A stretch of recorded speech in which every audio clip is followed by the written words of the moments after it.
जय हिंद साथियों, अनूप क्लासेज में आप सबका स्वागत है। तो चलिए फिर हम कुछ क्वेश्चनों को सॉल्व करेंगे जो कि पिछले किसी न किसी परीक्षाओं में पूछे गए हैं। एक मेरे भाई का कमेंट आया था जो कि हम कल एक चक्रवृद्धि ब्याज का पहला ही क्वेश्चन बताए थे, और वो मेरे भाई ना उसमें लिखे हैं कमेंट में कि ये क्वेश्चन हमें नहीं आया, चक्रवृद्धि ब्याज का था। ठीक है मेरे भाई, उस क्वेश्चन को नहीं आया, आप बता दिए, हम देख भी लिए हैं और उस क्वेश्चन को हम फिर से हल करेंगे। लेकिन उससे पहले एक क्वेश्चन है जो कि इसी क्वेश्चन के माध्यम से हम कुछ चीजें आपको समझाना चाहेंगे। आप पहले उस चीज को समझिएगा, फिर आपका कल वाला क्वेश्चन फिर हम एक बार रिपीट करेंगे। इससे पहले ये कल वाला क्वेश्चन नहीं है, ये आज से हम क्वेश्चन लिखे हैं इसको समझाने के लिए। कुछ चीजें इस क्वेश्चन से हम आपको समझाएंगे और फिर वो क्वेश्चन को सॉल्व करेंगे। देखिए मेरे भाई, आपको कहीं अगर दिक्कत होती है आप हमसे बिल्कुल कमेंट बॉक्स में आप अपनी बातें हमारे तक पहुंचाइए, एकदम बेहिचक। हम डेली देखेंगे, देखते हैं भी। उसके बाद तुरंत अगला जब वीडियो हम बनाते हैं तो जहां आपको अगर कोई कमेंट में आ जाता है तो उसको तो करते हैं, अगर नहीं आता तो फिर अगला हम कुछ क्वेश्चनों को सॉल्व करते हैं। लेकिन चलिए फिर कल वाला क्वेश्चन हम बताएंगे, इसके अगला वाला क्वेश्चन कल वाला क्वेश्चन होगा और इसको अच्छे तरीके से आप लोग समझिएगा, कुछ चीजें हम बताएंगे। देखिए चक्रवृद्धि ब्याज कैसे निकालते हैं कम समय में, चक्रवृद्धि ब्याज, इस चीज को याद रखिएगा। हम केवल बता रहे हैं चक्रवृद्धि ब्याज कैसे कम समय में हल करेंगे। इसके लिए आपको एक चीज याद करना पड़ेगा जो कि हम बताएंगे, और यही ना उस मेरे भाई को दिक्कत हुई होगी, हम जानते हैं। ऐसे क्वेश्चनों में ना दिक्कत होती है, आपको ही नहीं, बहुत सारे मेरे भाई हैं जहां पे इन क्वेश्चनों को सॉल्व करना उनके लिए कठिन हो जाता है। इसीलिए कुछ चीजों को आपको तो याद करना पड़ेगा, क्योंकि कम समय में करना है, कुछ अलग करना है, तो कुछ चीजें आपको याद करनी पड़ेगी। जैसे देखिए हम इसको बता रहे हैं, पहले तो देखिए चक्रवृद्धि ब्याज कैसे निकालते हैं। पहले देखिए मेरे भाई कुछ चीजें हम थ्योरी टाइप को बता दें। चक्रवृद्धि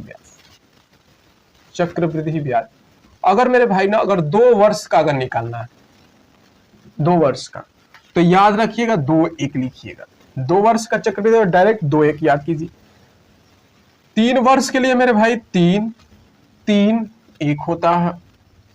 4 वर्ष के लिए 4-6-4-1। ज्यादातर आप देखेंगे ना तो 2-3-4, 1 वर्ष के लिए पूछेगा तो चक्रवृद्धि ब्याज साधारण ब्याज सेम टू सेम होता है। अगर 1 वर्ष के लिए चक्रवृद्धि ब्याज का है, आप डायरेक्ट साधारण ब्याज याद कर लीजिए, वही आपका आंसर होगा। 2 साल का 2-1, 3 साल का 3-3-1, 4 साल का 4-6-4-1, यही तो याद करना है, कम समय में हल कर पाएंगे ये चीजें। 5 वर्ष का नहीं देता, ठीक है, देता है लेकिन बहुत रेयर केस में। आप इतना ही अगर याद करते हैं तो आप क्वेश्चन को बना लेंगे। देखिए अगर ब्याज ना, देखिए अगर ब्याज छमाही दे तो क्या काम करेंगे मेरे भाई। देखिए जब छमाही देगा ना तो पहले आपको देखना पड़ेगा कि 1 वर्ष में कितनी छमाही होती है, 1 वर्ष में कितने 6 माह होते हैं। ये मेरे भाई ये बताओ, 1 वर्ष में कितने महीने होते हैं, तो 12, ठीक। और इसमें छमाही मतलब ना कि कितने 6 महीने होंगे, तो छमाही में यानी 12 में 6 से आप भाग देंगे तो कितना निकल कर आएगा, 2। कितना निकल कर आएगा, 2। 1 वर्ष में 2 छमाही होगा। अगर नहीं जानते हैं कि 2 कहां से आया तो 2 देखिए हम कर उसमें देगा कि अगर ब्याज छमाही दे, तो जब छमाही दे तो 6 से आप भाग करते हैं 12 में, 6 दूनी के 12, 2 आ गया। देखिए तो क्या करते हैं, ब्याज में 2 का भाग करते हैं, 2 का भाग देते हैं, ठीक ना। आज समय में 2 का गुणा करते हैं, अरे मेरे भाई देखो ना, ये चीजें आप पहले भी पढ़ चुके होंगे। अगर छमाही है तो जितना ब्याज देगा उसका आधा कीजिएगा, आज समय में 2 से गुणा कीजिएगा, ब्याज आधा और समय में 2 से गुणा। अगर ब्याज तिमाही दे तो मेरे भाई ये बताओ 1 वर्ष में कितनी तिमाही होती है, नहीं पता है कि कितनी तिमाही, तो 12 में 3 से भाग दे, 3 चौके 12, 4 आ गया ना, ये 4 आ गया ना, तो दर में 4 से भाग देंगे, ब्याज में नहीं, ये दर है मेरे भाई, दर लिख लीजिए, ठीक ना। दर में 4 से भाग देते हैं और समय में 4 से गुणा करते हैं। अच्छा ये मेरे भाई बताओ, अगर तिमाही दे तो आप देखेंगे एक वर्ष में कितनी तिमाही, 3 चौके 12, 4 आया तो 4 जो आया है दर को 4 से भाग देते हैं, 100 में 4 से गुणा करते हैं। अगर छमाही दे दे तो एक वर्ष में कितना छमाही नहीं पता है तो 12 में 6 से भाग दे दीजिएगा, 14 दूनी के 12 2, तो 2 दर को आधा करेंगे और समय में 2 से गुणा करेंगे। अगर मान लीजिए कि 5 मासिक दे दे, 5 मासिक, ये मेरे भाई बताओ 5 मासिक दे दे, तो ये देखना कि एक वर्ष में कितना 5 मासिक होगा, तो 12 बटा में 5 नहीं देखेंगे, यही ना होगा। अरे भैया यही तो, यानी अब 12 बटा में 5 आ गया तो दर में 12 बटा 5 से भाग देते हैं और समय में 12 बटा 5 से गुणा करते हैं। समझ में आ रहा है मेरे भाइयों? चलिए अब क्वेश्चन को हल करते हैं, फिर कल वाला बताएंगे।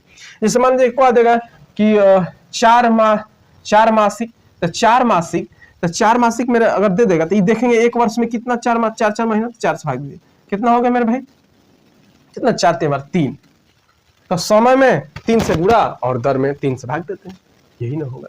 चलिए अब देखिएगा, अगर फिर भी ना समझ में आए तो मेरे भाई पूछिए, हम तो बताएंगे ही, फिर अगर नहीं समझ में आया फिर कल कराएंगे। चलिए देखिए अब हम इसको मिटा दे रहे हैं, चलिए इसको मिटा रहे हैं। भाई बिल्कुल ये क्वेश्चन आसान होते हैं, आप अगर हल करना चाहते हैं तो हल कर पाएंगे, चीजें याद करना पड़ेगा। चलिए हम यहीं से थोड़ा सा नहीं मिटाते हैं। चलिए देखिए, कह रहा 8,000 है ना, 10% वार्षिक ब्याज की दर से 1/2 वर्ष का चक्रवृद्धि ब्याज क्या होगा यदि ब्याज छमाही दे। छमाही दिया है, तो जब छमाही दे दिया है मेरे भाई, ये बताओ एक वर्ष में कितनी छमाही होता है, तो नहीं पता है तो 12 बटा में 6 दूनी के 12, 2 होता है, 2 होता है, तो दर को आधा करेंगे, 2 से भाग देंगे, तो 10 बटा में 2, तो कितना हो जाएगा 5%। अब इसको लिखें, समय में क्या करेंगे 2 से गुणा, तो 2 कम 2 1 3 बटा में 2 गुणे 2, तो 2 से 2 कैंसिल, कितना होगा 3 वर्ष हो गया। अब 3 वर्ष के लिए ना हमें निकालना है चक्रवृद्धि ब्याज, 3 वर्ष के लिए क्या होगा 3 3 1।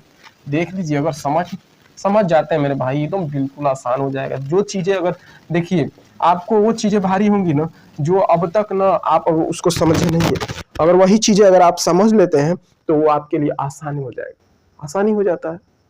जो चीजें नहीं जानेंगे कठिन है, जान गए तो आसान हो गया, इसीलिए इसको सीखना है। देखिए मल्टीप्लाई मल्टीप्लाई और मल्टीप्लाई, यहीं पे तो है। चलिए अब देखिए, ये दिया है ना मूलधन 8,000, अब इसका क्या काम कीजिए कि 5% दर निकाल लीजिए, 5 बटा में 100, ये निकालते हो 5 बटा में 100, 2 8 5 40, कितना हो जाएगा 400। फिर यह 400 का ना, फिर ये 400 का आप क्या कीजिए, वही 5% निकालिए, ऐसे निकालते चलिए, 1 चौके 20, फिर इस 20 का मेरे भाई, फिर इस 20 का 5% निकालिए, 20 5 100, 5 से 5 कैंसिल, 1 हो जाएगा। अब क्या काम करो, मल्टीप्लाई करो, 4 3 1200 प्लस 3 दूनी के 6 प्लस 1, सबको जोड़ दो मेरे भाई, जोड़ दो, कितना हो जाएगा 1261, यही चक्रवृद्धि ब्याज होगा 1261। 4 3 12, 3 दूनी के 6, 1261। यहाँ ऑप्शन गलती लिख दिया मेरे भाई, ये हो जाएगा 1261, देख लीजिए ठीक ना, 1261 आपका आंसर, ये ऑप्शन नंबर ये सही होगा।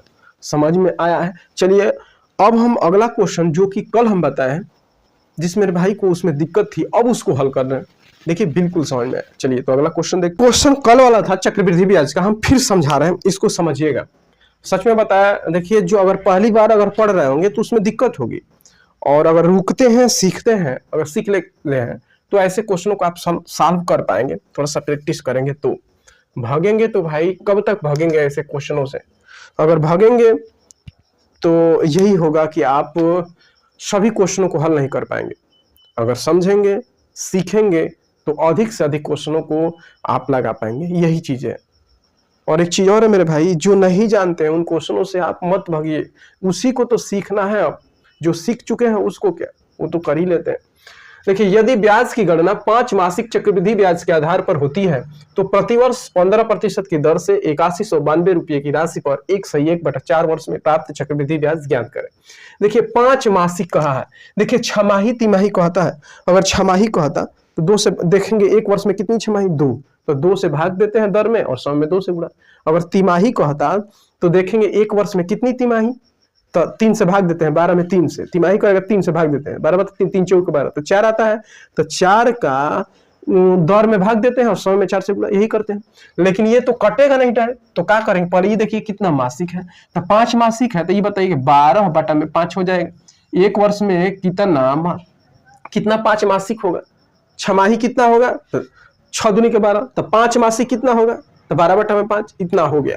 अब देखिए इतना ये है ना मेरे भाई, तो अब क्या करेंगे, ये चीजें जो आता है इस दौर में क्या करते हैं, भाग देते हैं, यही तो बताएं, दौर में भाग देते हैं। तो यही बताएं दौर में भाग दीजिए तो 5% है, तो 5 भाग दीजिए कि 12 में कितना हो जाएगा, ऊपर 5, तो 3 × 5 = 15, 3 × 4 = 12, तो 5 × 5 = 25/4%। अब दर ये हो गया। अच्छा ये बताओ छमाही हुआ था तो 12/6 किए थे, 6 दूनी के 12, 2 हुआ था, तो दौर में क्या करते थे, भाग देते थे। तो वैसा ही ये 12/5 आया है, तो 12/5 आया है तो दौर में इससे भाग देंगे, जैसे दौर में 2 से भाग देते हैं, समय में 2 से गुणा, तो वैसे ही दौर में 12/5 से भाग देंगे और समय में 12/5 से गुणा करेंगे, यही तो चीज है। चलिए और टाइम में क्या करेंगे कि 12 कितना है, 12/5 यही है, तो इससे टाइम में गुणा कीजिए, टाइम ही है ना, 4 × 4 = 5/4 आगुड़े 12/5, तो 5 से 5 कैसे, 4 × 3 = 12, कितना होगा, 3 वर्ष। देखिए 3 वर्ष के लिए हो गया, 3 वर्ष के लिए मेरे भाई हो गया है, तो दर को अब ये लेंगे, दर से इससे तो मतलब है नहीं, समय ये लेंगे, इससे मतलब है नहीं। चलिए 3 वर्ष के लिए ब्याज क्या होगा, 3 3 1 होता है, यही होता है, यही बताए, गुणा गुणा गुणा। अब चलिए कितना रुपया है, 8192, 8192। अब इसका निकालेंगे ना 25 और बटा में मेरे भाई 4। अच्छा दर जैसे मान लीजिए कि 5% आता था और 60,000 पैसा था रुपया, तो 60,000 अगुड़े 5/100 करके यहाँ लिखते थे, तो वैसे ही लिखेंगे। तो ये बताओ है पूरा 5 भाग दोगे ना 100 से, प्रतिशत 100 से भाग देंगे तो 100 वाला है पर आ जाएगा, बोलो ना यार, 100 से नीचे भाग दोगे तो यहाँ आ जाएगा, तो 25 चौके 100, 1/। अब इसको कटाओ, 4 दूनी के 8, फिर चौचौ के देखिए 4 दूनी के 8 हो गया 0, फिर चौचौ के 16, 3 बचा, 4/8 = 32, फिर 4 से कटा दिए, 4 × 5 = 20, 4 × 4 दूनी का 512। अब यहाँ लिख देंगे 512, हो गया 512। अब 512 का मेरे भाई गुड़े कितना, 25/4 अगुड़े 4, देखिए 4 अगुड़े 100 करेंगे, बोलो नीचे भाग दोगे तो ऊपर नहीं चला जाएगा। तो अब 25 चौके 100, फिर कटाइए, 4 × 4 1 बचा, 4 दूनी के 8, 2 बचे ना, 3 बचे, 4/8 = 32, फिर से 4 से कट, 4 दूनी 4 × 12, 4 दूनी के 8, 32 हो गया।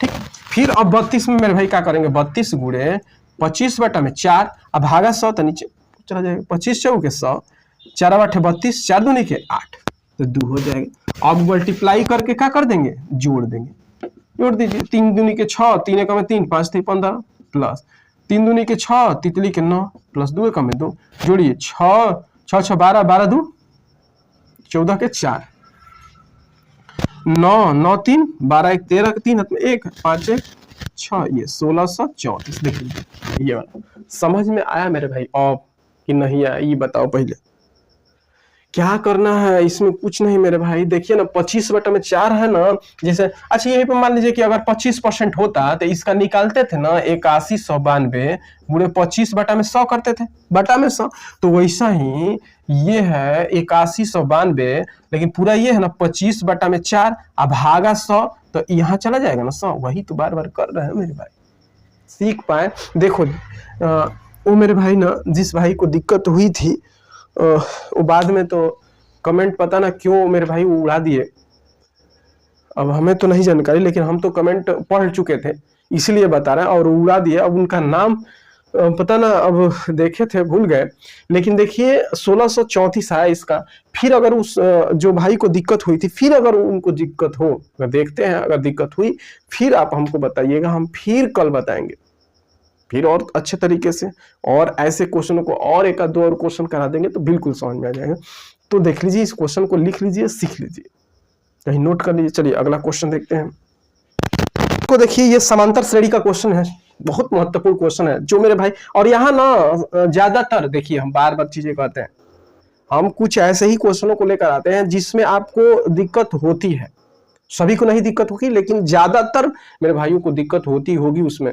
अगर विश्वास नहीं मानते हैं ना, तो आप अपने से एक बार करके देखिए, अगर हल कर लेते हैं तब तो बहुत अच्छा है, नहीं हल कर पाते हैं तो खुद समझ में आ जाएगा कि क्वेश्चन कैसे है, और यह किसी न किसी परीक्षाओं में पूछे ही गए होते हैं, आप इस बात को याद रखिएगा।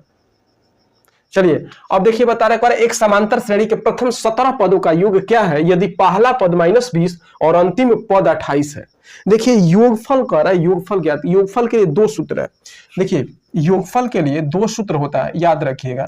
एक होता है n/2 2a + n-1 i × d, d सार्वंतर है।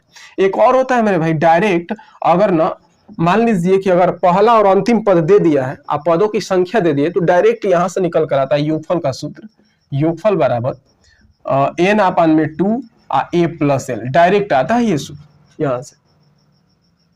अब देखिए आप इस पे क्यों रखेंगे, अगर यहां रखते हैं तो आप d का मान कहां से निकाल पाएंगे, फिर दिक्कत होगी। इसलिए देखिए a + l, प्रथम पद दे दिया और अंतिम पद दे दिया, पहला पद दे दिया, अंतिम पद दे दिया, n का मान भी दे दिया, आपको आसान कर दिया। इसी पे रख दीजिए, n का मान 17 है तो 17/2, और a मतलब प्रथम पद कितना है -20 और प्लस अंतिम पद कितना है 28। देखिए कितना आसान है ये क्वेश्चन, बस आपको फार्मूला याद है तो कर पाएंगे। 17 में कितना हो जाएगा 2 गुणे, इसको घटा दीजिए कितना हो जाएगा 8, 2 चौके 8, 17 चौके 68, कितना हो जाएगा मेरे भाई आंसर 68। ऑप्शन नंबर ए सही होगा।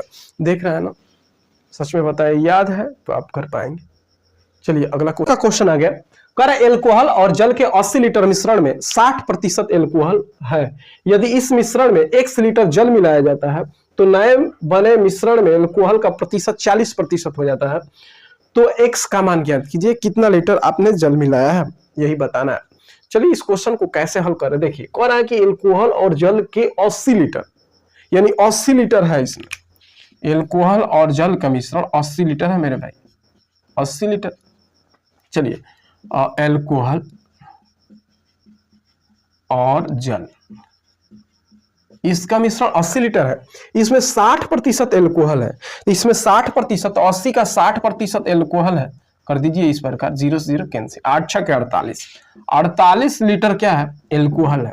तो जब 48 लीटर एल्कोहल है तो 80 में से 48 लीटर जब एल्कोहल हो गया तो पानी कितना होगा, घटा देंगे, 10 में से 8 गया 2 और 7 में से 4 गया 4 3 7 3, ठीक ना। देखिए इसको जोड़ देंगे 80 लीटर, 8 2 10 के 0, 7 4 3 7 का 80 लीटर हो गया।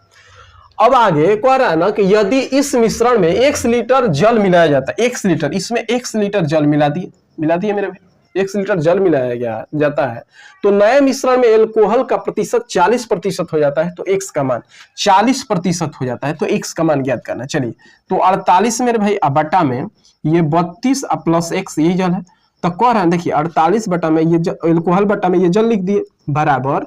अब कह रहा है कि एल्कोहल का प्रतिशत, किसका प्रतिशत, एल्कोहल का, तो 40% हो जाए, तो 40 हो गया, तो जब 40 हो गया तो बाकी जल कितना हो जाएगा 60% हो गया। अब कैंसिल, 0 से 0, 2 दूनी के 4, 2 3 6, अब इसका इसमें तो मल्टीप्लाई कीजिए, तो 32 दुना के कितना हो जाएगा 64 और प्लस 2x बराबर, इसको 8 3 के 24 के 4, 2 बचा और 4 3 12 2 14 हो गया। तो 2x बराबर घटा दीजिए 144 माइनस 64, ठीक है ना मेरे भाई। तो 2x बराबर 4 में 4 0, 14 में 8 से 14, अब इसको कटा दीजिए, x बराबर कितना हो जाएगा 40, यानी 40 लीटर पानी क्या किया गया है, मिलाया गया है। कौन सा ऑप्शन होगा, तो ऑप्शन नंबर डी सही है। ये मिश्रण का क्वेश्चन था, अच्छा क्वेश्चन है। चलिए अगला क्वेश्चन देखते हैं, जो कि वो क्वेश्चन भी बहुत महत्वपूर्ण क्वेश्चन होगा, तो समझिएगा उस क्वेश्चन को। इस क्वेश्चन को हाइट एंड डिस्टेंस का है, ऐसे क्वेश्चन तो हम कई बार बताए, फिर आज बता दे रहे हैं। कह रहा है कि भूतल पर स्थित किसी बिंदु से एक मीनार की चोटी का उन्नयन कोण 30 अंश है। इस बिंदु से मीनार की ओर 20 मीटर की दूरी पर स्थित एक दूसरे बिंदु से इसकी चोटी का उन्नयन कोण 60 अंश है। मीनार की ऊंचाई ज्ञात कीजिए। देखिए इसमें भी हम याद करने के लिए आपको कहे थे कि भाई जो नहीं आता है उसको सीखने का प्रयास कीजिए, ठीक है, उसी पे ज्यादा आपको उसी चीज को अगर समझना है जिसमें आपको दिक्कत होती है।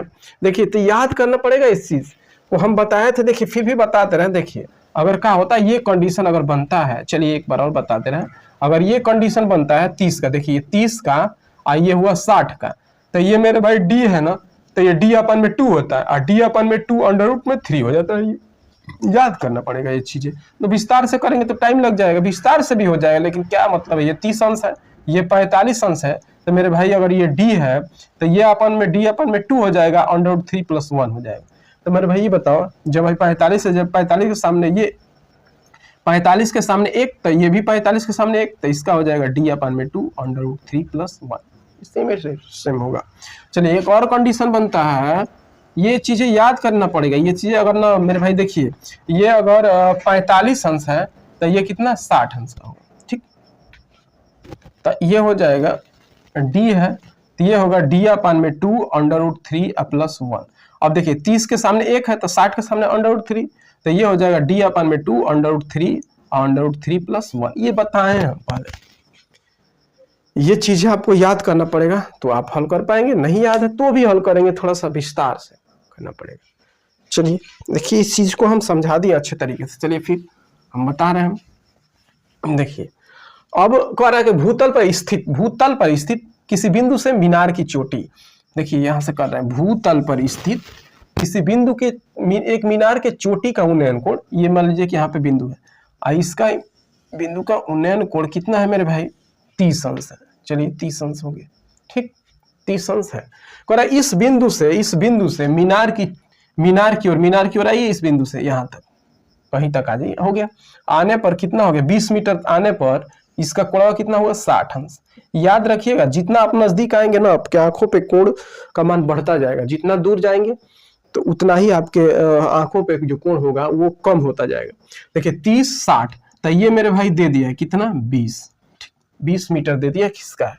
तो जब ये मेरे भाई बताओ, जब ये 20 दे दिया है, जब जब d है तो d/2 होता है, तो जब ये 20 है तो कितना हो जाएगा आधा होगा d/2। जब d है तो d/2 होता है, तो जब 20 है तो 20/2 तो 10 हो जाएगा। और जब ये 10 हो गया तो ये होता है d/2 √3 होता है, तो d/2 का मान कितना है 10 और √3, तो कितना हो जाएगा मेरे भाई आंसर ये वाला। देख लो एक बार यहाँ से समझाते रहे, यही बनता है ये 30 ये 60, तो ये मेरे भाई अगर d है d/2 है d/2 √3 है, तो d का मान दिया है, d बराबर कितना दिया 20, ठीक। तो d/2 का मान 20/2 हो जाएगा, तो कितना हो जाएगा 10 हो गया d/2 का मान, तो d/2 का मान 10 और √3, तो ये ना होगा, ये ऑप्शन नंबर ए सही होगा। चलिए मेरे भाई ये आज के लिए लास्ट क्वेश्चन है।